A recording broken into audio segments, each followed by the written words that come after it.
Let me guess. You've had notification from your bank that there's not enough money to cover your outgoings, and now you're frantically whizzing through your direct debits, trying to figure out if you can save a few quid on coffee. That's no way to run your business, my darlings. That's a cry for help. Let's see if we can make some savings that actually stick. All on Build Your Salon. Hello, hello, hello, my salon friend. Phil Jackson here, your queen of salons, coming in your eyes and ears again with another dose of wise owl wisdom. How on earth are you? Achingly well, I hope. As we head into February, first episode of February, how was January for you? Interesting, I think, is the word that I would use. Lots of my salons reporting not a very busy January, but a good money January. Lots of people buying courses for lots of expensive treatments later in the year, but actually utilization not being hugely high. Also, I'm being reported lots and lots of problems with people cancelling last minute, rescheduling appointments. Of course, we're in that time of year when everyone's got flu. We've had norovirus tearing through the country all the way through January as well. And clients rescheduling because they are realizing they haven't quite got the money they thought they were going to have in January. And we need strategies in place to handle that, of course. So maybe this is our new pattern, though. Maybe that pattern for January is going to be good money, but not very high utilization. Perhaps it's a good time to encourage your teams to be taking some time off. Maybe it's time to relook at our marketing plans for Q1 and figure out whether we need to put a little bit more effort into our New Year's messaging. But how was it for you? Reach out and let me know. Phil@buildyoursalon.com. You know, I love hearing from my salon owner friends anyway, and I love hearing what's going on in the industry, not just here in the UK, but around the world. And reach out, you do. Also reach out if you have any questions. I try and put on some Q&A sessions every now and again. They were supposed to be monthly, but my darlings, you're too slow sending me these questions through. So please reach out. Let me know what's going on with you. Let me know how I can best help you. And today we are returning to one of my favourite topics, which is, of course, money. And specifically, I want to talk about how we can save money because, let's face it, a penny saved is a penny earned, as Benjamin Franklin once said. And ultimately, let's bring things up to date a little bit. And if you're using the profit first ideology in your business, which is something that I highly recommend, then you will have appreciated by now that every percentage point that we can save on your outgoings and your costs actually contributes another 1% to your profits. And ultimately, isn't that, my dears, why we're all in business in the first place, is to make a profit? Whether that profit is for you to spend on shiny things or whether it's for you to reinvest in your business. So cutting costs is a good thing to do. Now, before we jump in though, I don't want you to obsess.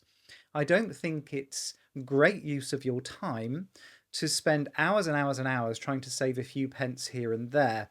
Ultimately, your time has a value attached to it. And if we're only saving a few pence, I would argue it's not the best use of your time to be spending all that time trying to save a couple of quid.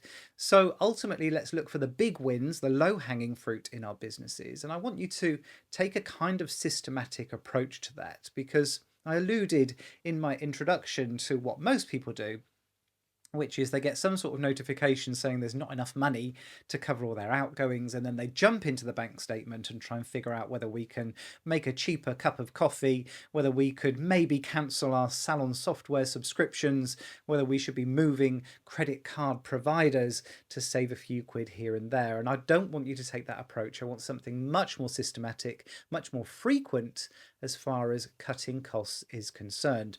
So what's a better way to do it? How can we go through our costs, save money, cut waste wherever possible, and maximize our profits? Let me guess, your appointment book is full, but your bank account isn't? How long are you going to let that go on for? Isn't it time that you got paid properly? My Get Paid Properly program isn't just another course. It's your roadmap to boosting your profits, increasing your takings, finally getting rewarded for the hard work that you do. With 9 straightforward modules, my foolproof pricing spreadsheet, and I'm even throwing in a one-to-one coaching call to answer any questions that you have about the training or anything else that's getting in the way of your incredible success. Head to getpaidproperly.com/podcast and you can save £100 on your sign up and get that bonus coaching call with me. The program is backed by my signature 90-day no quibble guarantee. Take the training, take the coaching call, and if you don't feel you know enough to confidently set your prices profitably for the future, I will coach you myself until you do. Head to getpaidproperly.com/podcast, lock in that saving, and finally take strides in the direction of getting rewarded for your hard work. All on Build Your Salon. Well, the first piece of advice I have is to look for the big wins. So step one, and actually the number one action I want you to take from today, is to start categorizing your spend. And lots of your bank accounts now will allow you to do this. So I bank with Monzo, not affiliated, don't get anything for recommending them, but they're a very useful online bank. But lots of them will allow you to categorize spend as it leaves your account. And I want you to go through and make sure everything has a category attached to it. And you'll see very, very quickly where the big spend is in your business. If you have premises, that will be one of the big spends. If you use products in your business, and who doesn't, that's going to be another one. And the third will be wages. And I would guess in most businesses, they're going to be the top three. So guess what? When we're looking for savings, when we're looking to make a big difference to your business, that's where we're going to start. Is there anywhere in your wage bill that can be cut? Now, I'm not talking about necessarily going through with a hatchet and sacking half of your team, but maybe we could start to reallocate our wage bill a bit more efficiently. Perhaps there are certain days and times that are predictably quiet when we could look at cutting our wage bill back. Perhaps there are some support staff that aren't needed in our business anymore. Where could we be making savings in our wages? As far as product costs are concerned, of course, we're looking to minimize waste at every available opportunity. But could we be shopping around for a different supplier? Could we be maybe looking at white labeling some of our products to increase our profit margin and to cut costs in our everyday services? Where could we be saving money on our products? And the third is premises. Now, it might be that we can't actually save money on our rent, but perhaps we can. Perhaps there is an opportunity to renegotiate with our landlords. Perhaps there is an opportunity to save on some of our premises costs. And then once we've been through the big three, it's time to jump into everything else. And that's going to be a lot easier if we've categorized our spend. So the way that I would approach cost cutting in a more systematic way would be to take a category at a time, perhaps spend a month looking at one particular category and set yourself a target on what you might be able to save. So for example, the big one in my business tends to be software subscriptions. I'm a sucker for taking out a new bit of software. I'm a nerd, I'm a geek, I admit it. I love software, I love technology, I love AI, but my goodness, those subscriptions soon stack up. But by categorizing my spend, I can set myself a target, perhaps every few months, of going through and shaving 5% or 10% off those subscription costs. Now, on its own, that's not going to completely revolutionize my business. It's not going to change my financial fortunes in a heartbeat. But over time, these little incremental gains do stack up. Also, it gets you into the habit of going through your bank statement line by line and just noticing what's up for renewal, just noticing what you spend every month. Because a lot of these, because they tend to be quite small amounts, you know, $19 here and $29 there, they kind of slip through the net a little bit. And sometimes we don't notice what we're spending. So have a look at your subscriptions, figure out where you might be able to save some money, but go through category by category, set yourself a target of shaving just 5% off. Now, sometimes you're going to smash that target really easily. Other times we're not going to hit that target at all. Maybe we've cut things back so far that actually there isn't anywhere else to save any money in that category. But at least we brought attention, at least we're sure that the money we're spending absolutely has to be spent and there's no waste in the business. A couple of areas where you may be tempted to save money, but I'm going to tell you to be a little bit more mindful about it, are marketing and training. So it's very tempting to say, gosh, I'm spending a lot on marketing. Perhaps I can save my 5% or 10% here and there. The problem with marketing is it's not always immediately apparent the impact that it's having. So sometimes it can feel like there's money to be saved, but we don't really understand the impact that's going to have on the number of new clients that are coming through the doors immediately. Sometimes it takes a little while for those changes to filter through. But ultimately, wherever we can, we want to be tracking our marketing efforts. So we want to make sure that the money we're spending on Facebook ads actually makes a difference. We want to make sure that we're monitoring the numbers. And in fact, if you remember last week's episode when I was talking to Phil Evans, we want to understand the numbers as far as our website's concerned so that we can understand the bits of our marketing that are actually making a difference for us. Then if there are areas where you think the marketing isn't actually money well spent, that's where we want to be cutting back. But don't just take 5% off everything. That's going to really hurt your new client numbers, your lead numbers, and ultimately the level of your success over time. And similarly, training. Lots of us have very big training bills every year because we're trying to keep our skills up to date, trying to make sure that we're offering the latest products and techniques to our customers.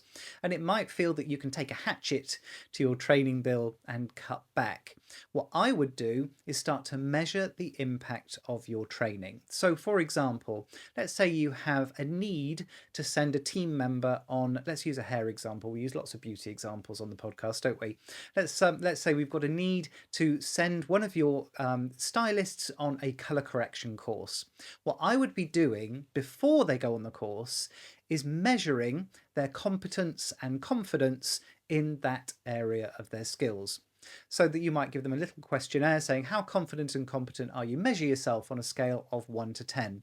Then I would want them to complete that questionnaire again after their training. And if I haven't seen a meaningful improvement in their competence and confidence, I'd be back on the phone with that training provider asking them for an additional day's training or a refund. And what you'll build up over time is a little catalogue of training that you know makes a difference in your business. So it's not that we're necessarily cutting back on our training, but we're cutting back on wasted money on our training, making sure that when we do spend on external training, that we're getting the best bang for our buck. Ultimately, cost cutting has to come hand in hand with budget setting. We want to know that we've got certain amounts of money allocated to all of these expenses, and I appreciate that's going to take some time to get in place. But once you've categorized your spend, the next stage has to be to start setting some limits. Now, it might be that we go over the limit, but what we need to do is just notice where there are inaccuracies or inefficiencies in our budget setting. So I'd like you to go through your areas of spend and start to allocate a certain amount of money or a certain percentage of turnover to each of those areas. A quick couple of traps that I see people fall into when they're budgeting, though. The first is I want you to be very, very careful around kidding yourself that bulk buying is doing you any favors. Yes, per unit, it might make sense for us to buy lots and lots of a product or lots and lots of some of the consumables into our business. But bear in mind, we're tying up a lot of money, potentially for a very long time. Some of those products are going to have expiry dates. Some of them just need storing, and that's going to have a cost attached to it as well. But bear in mind that that money that you've tied up in product is now no longer available, for example, for your training, for your marketing, or for you to take out the business in other areas.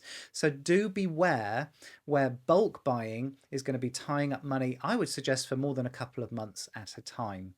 And the second area for caution, I think, is going for the cheapest option automatically.